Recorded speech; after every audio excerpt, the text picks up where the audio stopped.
100 दिन तक नरेंद्र मोदी सब कुछ सहते रहे, कुछ नहीं बोले, सब कुछ देखते रहे, उनका मजाक उड़ाया, अपमानित किया गया, ताने मारे गए, क्या क्या नहीं किया गया, लेकिन वो खामोशी से काम करते रहे। 100 दिनों में पहली बार प्रधानमंत्री नरेंद्र मोदी ने इस पर अपनी चुप्पी तोड़ी है, और उन्होंने ये चुप्पी तोड़ी है गुजरात जाकर, यानी अपने घर जाकर। गुजरात के बेटे के तौर पर पीएम मोदी ने जो आज सबसे इमोशनल बात कही, पहले वो सुनिए, फिर आपको एक एक बात बताओ। बीते 100 दिनों में मैंने दिन नहीं देखा, रात नहीं देखा। 100 दिन के एजेंडे को पूरा करने के लिए पूरी ताकत झोंक दी। देश हो या विदेश, जहां भी जो भी प्रयास करने थे वो किए, कोई कोर कसर बाकी नहीं छोड़ी। पिछले 100 दिन में न जाने कैसी कैसी बातें होने लगी। इस दौरान मेरा मजाक उड़ाने लगे,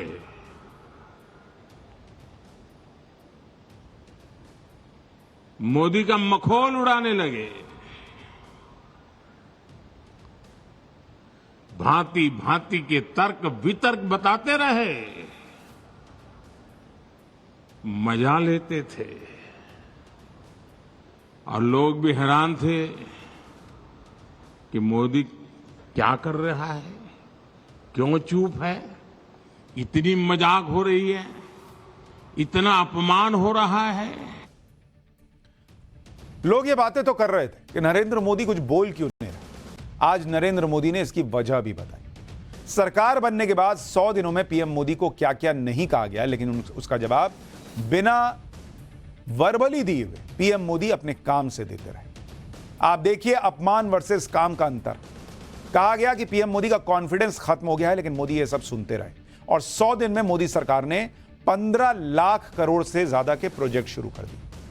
कहा गया कि चुनाव के बाद मोदी कंधे झुकाकर चलते हैं, लेकिन मोदी चुपचाप अपना काम करते रहे, और 100 दिन में मोदी सरकार ने 3 लाख करोड़ के इंफ्रास्ट्रक्चर प्रोजेक्ट को अप्रूव कर दिया।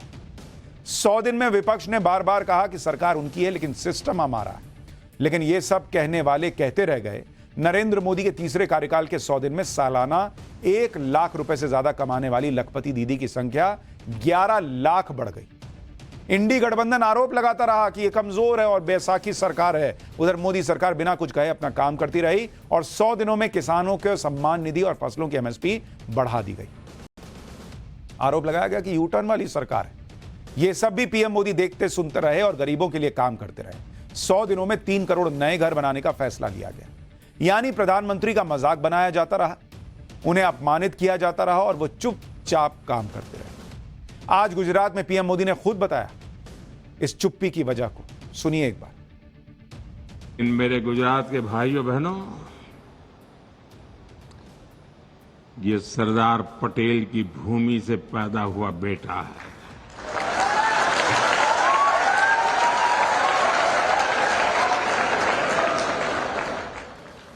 हर मजाक, हर मखौल, हर अपमान को सहते हुए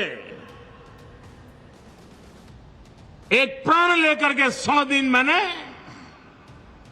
आपके कल्याण के लिए, देश हित के लिए नीति बनाने और निर्णय लेने में जुटा रही, और तय किया था जिनको जितना मखौल उड़ाना है उड़ा दो, उनको भी तो मौज आएगी। ले लो ले लो। और मैंने तय किया था मैं एक भी जवाब नहीं दूंगा। आप ये भी देखिए कि आज भी पीएम मोदी रुके नहीं। सरकार के 100 दिन पूरे होने के मौके पर प्रधानमंत्री नरेंद्र मोदी आज गुजरात में थे। पीएम ने वहां देश की पहली वंदे मेट्रो ट्रेन को हरी झंडी दिखाई। वंदे मेट्रो ट्रेन का नाम नमो भारत रैपिड रेल रखा गया है। यह नमो भारत रैपिड रेल गुजरात में अहमदाबाद और भुज के बीच चलेगी, और करीब 360 किलोमीटर की दूरी 5.25 घंटे में पूरा कर लेगी। पीएम मोदी ने आज अहमदाबाद मेट्रो रेल के फेज 2 का भी उद्घाटन किया, जो गांधीनगर और मोटेरा के मेट्रो के जरिए कनेक्ट करेगी। पीएम ने मेट्रो ट्रेन में छात्रों के साथ सफर किया और छात्रों से बातचीत भी की। पीएम मोदी के साथ गुजरात के राज्यपाल और गुजरात के मुख्यमंत्री ने भी मेट्रो ट्रेन में सफर किया। इसके बाद पीएम मोदी गांधीनगर की एक सोसाइटी में पहुंचे, जहां छत पर पीएम मोदी को देखने के लिए भीड़ लग गई। लोगों ने पीएम मोदी को बर्थडे विश भी कर दिया, जबकि बर्थडे कल है, लेकिन आज ही लोगों ने विश कर दिया। देखिए वहां क्या माहौल था। Sir happy birthday.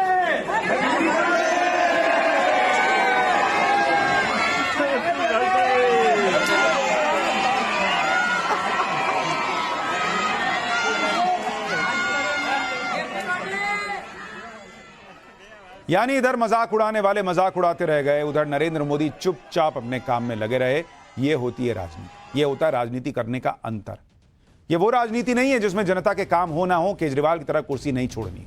ये वो राजनीति नहीं है जिसमें सीएम के पास फाइल साइन करने की पावर हो ना हो, लेकिन जेल जाने के बाद भी कुर्सी छोड़ने को तैयार नहीं होना है।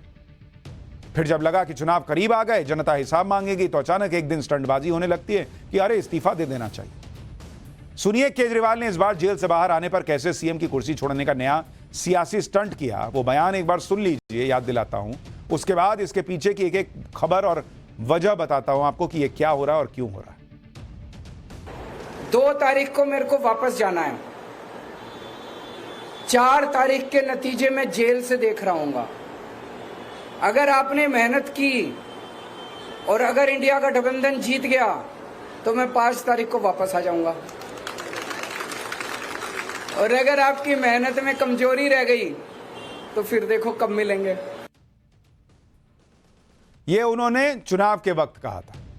जेल से बाहर आने के बाद इस बार उन्होंने कहा कि भाई मैं 2 दिन बाद इस्तीफा दे दूंगा। लेकिन जो लोग ये कह रहे हैं कि वो जनमत संग्रह करा रहे हैं कि भाई उनको रहना चाहिए कि नहीं सीएम की कुर्सी पर, वही लोग वो बयान जो अभी आपको दिखाया वो याद दिला रहे हैं कि आप तो कहे थे कि 5 तारीख को मैं बाहर आ जाऊंगा। 5 जून को अगर इंडिया अलायंस जीत गया, इंडिया अलायंस को 7 सीट पे हरा दिया पब्लिक ने, यानी पब्लिक चाहती है आप जेल में रहिए। लोग पूछ रहे हैं। केजरीवाल के हिसाब से तो उन्होंने मास्टर स्ट्रोक चल दिया, लेकिन यहां केजरीवाल फंस गए, क्योंकि लोग इस सियासी ड्रामे को समझ रहे हैं और सवाल भी पूछ रहे हैं कि जब भ्रष्टाचार के आरोप लगे तो इस्तीफा क्यों नहीं दिया? ईडी ने समन भेजा तो इस्तीफा क्यों नहीं दिया? जब गिरफ्तार हुए तो इस्तीफा क्यों नहीं दिया? जेल जाने के बाद भी इस्तीफा क्यों नहीं दिया? जब 21 दिन की जमानत मिली तो इस्तीफा क्यों नहीं दिया? अब जमानत मिलने पर इस्तीफा देने का ड्रामा क्यों? और आपके लोग तो खुद ही माहौल बना रहे हैं कि जमानत ऐसी मिली है, इसका मतलब कि अब केजरीवाल जो है वो पाक साफ है। तो जब पाक साफ ही है, जमानत इक्वल टू निर्दोष साबित हो जाना, तो फिर अब इस्तीफा क्यों भाई? केजरीवाल अब कह रहे हैं कि जनता की अदालत में जाएंगे और जब तक चुनाव नहीं जीत जाते तो वो सीएम की कुर्सी पर नहीं बैठेंगे। आप याद करिए कि कुछ इसी तरह की बात केजरीवाल ने लोकसभा चुनाव के दौरान भी कही थी। तब आम आदमी पार्टी ने जेल का जवाब वोट से कैंपेन चलाया, कहा था कि दिल्ली की जनता जवाब देगी और दिल्ली की 7 सीटें इंडी गठबंधन जीतेगा। खुद केजरीवाल ने कहा था कि अगर इंडी गठबंधन चुनाव जीत गया तो वो चुनाव नतीजों के बाद 5 जून को बाहर आ जाएंगे।